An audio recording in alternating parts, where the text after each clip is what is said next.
好啦，一入門口咧，其實呢個位咧就叫玄關位。咁其實咧我哋嘅設計嗰陣時咧，就係想一入門口凝聚出嚟咧，就唔好望住個玻璃窗，因為其實望住個玻璃窗咧，其實喺風水學上嚟講咧，即係咧直衝就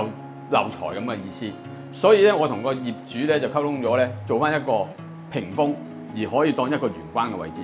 咁我設計呢個屏風咧，其實個用意咧，其實係有啲嘢咧係可以擺喺啲藝術品啊、飾物咧，一入嚟咧就有啲嘢睇下，冇咁悶，冇咁單調，感覺上咧就會舒服啲。咁成個屏風入邊咧